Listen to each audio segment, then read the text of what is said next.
বাংলাদেশে গণতন্ত্র উত্তরণের লক্ষ্যে বিএনপি প্রথম থেকেই একটি সুস্পষ্ট জাতীয় নির্বাচনী রোডম্যাপ দাবি করে আসছে। আপনারা জানেন যে আমরা এটা প্রকাশ্যভাবে দাবি করে আসছি।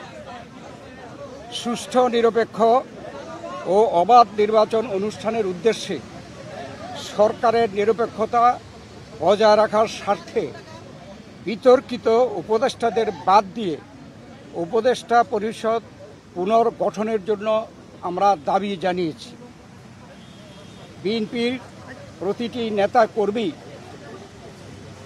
ব্যক্তিগতভাবে, রাজনৈতিকভাবে, পারিবারিকভাবে সবচেয়ে বেশি ক্ষতিগ্রস্ত হয়েছে আওয়ামী লীগের আমলে, এবং সেই জন্য আওয়ামী লীগের বিচার সবচাইতে বেশি দাবি করে বিএনপি। এই বিচার প্রক্রিয়া কোনোভাবে অসম্পূর্ণ থাকলে বিএনপি সরকারের দায়িত্বে যখন যাবে তখন বিচারের আওতায় এনে তা বিচার বিভাগের মাধ্যমে, স্বাধীন বিচার বিভাগের মাধ্যমে পরিপূর্ণভাবে সম্পন্ন করা হবে।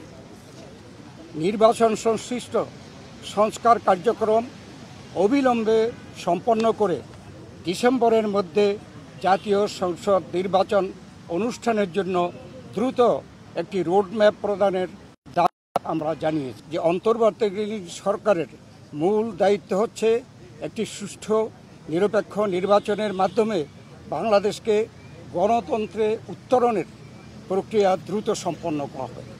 সম্প্রতি যে নানা ধরনের গুজব আছে, সেই প্রেক্ষিতে আমরা বিএনপির পক্ষ থেকে বলেছি, বিএনপি কখনই প্রধান উপদেষ্টার পদত্যাগ চায়নি, বরঞ্চ প্রথম দিন থেকেই এই সরকারকে সর্বাত্মক সহযোগিতা করে আসছে। আমাদের যে আলোচনা, তার এই সারাংশ ছিল এতটুকু: আমরা এই স্বৈরাচারী ফ্যাসিস্ট সরকারের কর্তা ব্যক্তিদের এবং যারা দায়ী তাদের বিচার চাই। অতএব আমরা তো বিচারের পক্ষে, তবে বিচার ব্যবস্থা যে স্বাধীন চাই, আমরা স্বাধীন বিচার ব্যবস্থা এই বিচার সম্পন্ন করবে। এটাও কোনো দিন তারিখ ঠিক করে দেওয়া সম্ভব না, বিচারের আওতায় আনা হবে। এবং আমরা বলেছি যে যেগুলো সম্পন্ন না হবে সেগুলো যদি বিএনপি ক্ষমতায় যায় তাহলে বিচারের আওতায় এনে স্বাধীন বিচার ব্যবস্থার মাধ্যমে এই বিচার সম্পন্ন করা হবে।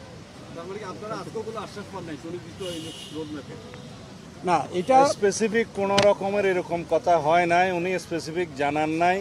আমরা আমাদের দাবি জানিয়েছি, হয়তো বা ওনারা ওনার প্রেসের মাধ্যমে জানাবেন, সেই জন্য আমরা অপেক্ষা করব।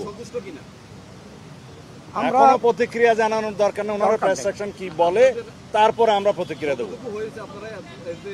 ওনার প্রেসকে আগে কথা বলতে বলবে, তারপরে আমি একটু বলি। মূলত সংস্কার এবং বিচার, নির্বাচন, এই তিনটার উপর আলোচনা হয়েছে এবং সংস্কারের ব্যাপারে আমরা এটা পরিষ্কার এবং ওনারা একমত হয়েছে। সংস্কার যেখানে ঐক্যমতের ভিত্তিতে হওয়ার কথা, তার ভিত্তিতে সংস্কার কাজ সম্পন্ন হবে এবং সেই কাজ অতি সহসা সম্পন্ন করা সম্ভব। এখানে কোনো দ্বিমত পোষণ করেন নাই। বিচার ব্যবস্থা বিচার বিভাগ করবে এবং বিচারের আওতায় আনার ব্যাপারে যে আলোচনা হয়েছে, এখানে ওনাদের কোনো দ্বিমত নাই। সুতরাং ডিসেম্বরের আগেও নির্বাচন করা সম্ভব, এই আলোচনা হয়েছে এখানে। ওয়ালটন আবারও মিলিনিয়ার অফারে ওয়ালটন ফ্রিজ কিনে আপনিও হয়ে যেতে পারেন মিলিয়নিয়ার। মিলিনিয়ার ছড়াছড়ি দেশ জুড়ে, এটা শুধু ওয়ালটনই পারে।